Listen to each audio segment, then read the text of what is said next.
Late কেউ থাকবে না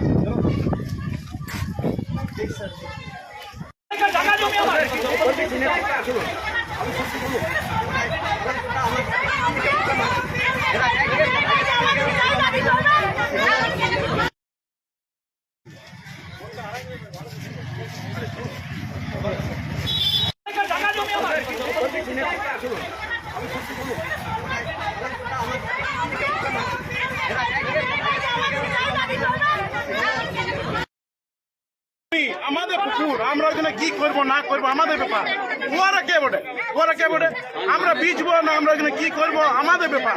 হ্যাঁ, ওরা এক পাল যত লঙ্কা চলে এসে বোধ ওই পাড়া থেকে মদ খাওয়াই নিয়ে এসে এখানে মাছ আমাদের ওই পাড়াটা কেন আসবে, ওই পাড়ার লোকরা কেন আসবে মাছ ও ছাড়াচ্ছে তো মাকে ধরে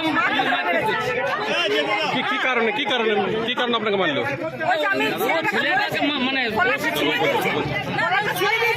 আমি আমার ছেলেকে মারবে তুমি বলছে হ্যাঁ মারবো আমি মারবো রাস্তা ফেলে দেবো। দেখুন আমার হাত মুখে এরকম করেছে। কারা মারলো আপনাকে? ওই যে বাড়ি পাড়ার একটা ছেলে খুব মাছ ছেড়েছে ওইখানে জমিটা তোমার কথা হলো, অফিসার এসেছিল দেখলো, বললো যে আপনারা রিটার্ন দেন। আমরা রিটার্ন দেওয়ার জন্য থানা এসেছি, এইখানে ঘরের কাছে দাঁড়িয়েছি। এক পাল লোক এসে আমাদেরকে একদম পুরো একদম যা তা করে মারপিট, আমার সোনার চেন ছিল চেন ছিনতাই করে নিয়ে চলে গেলো, আমার দাদার মাথা ফাটিয়ে দিয়েছে। মানে কেউ কোনো শুনলই নেই, এক পাল লোক চলে এলো একদম মেয়ে ছেলে থেকে আরম্ভ করে একদম যা মন তাই শুরু করে। এইটা কি আমাদের সিংহ ওরা ওই পাড়া থেকে এই পাড়া কি জন্য আসবে, কি মেন্টালিটি ওদের? হ্যাঁ, আমাদের কি জন্য মারতে যাবে? হ্যাঁ, আমরা ফ্যাক্টরিকে জায়গায় কি করেছি সেটা ফ্যাক্টরির মাঝে বুঝবে। আমরা বুঝাচ্ছি যে কি হয়েছে। মেয়ে ছিল থেকে মেয়েছে মাথা জায়গাটা বন্ধ ছিল, পুলিশে বলেছিল এগোতে, ঠিক আছে ফাইসলা যদি না হয় তখন তোমরা কাজ বন্ধ রাখো, বন্ধ করবে না। আবার হঠাৎ আজ কি হচ্ছে, হঠাৎ বলছে মানে ওরা গাছরি মানে স্টার্ট করে দিয়েছে। সে হচ্ছে কৌশিক নাম বেটে, কৌশিক বলছে তোমরা হাঁটো না, ঠেঙা লাটে এক মারতে স্টার্ট করছে আমার বউকে, আমার ছেলেকে 5 লাখ টাকা খরচ করে আমি বাচ্চা নিলাম হায়দ্রাবাদ থেকে। সেই ছেলে 20 জন তো মেরে ঘোঁচাড় দিল, আমাকে মারলে আমার বউ মেরেছে। কারা মেরেছে?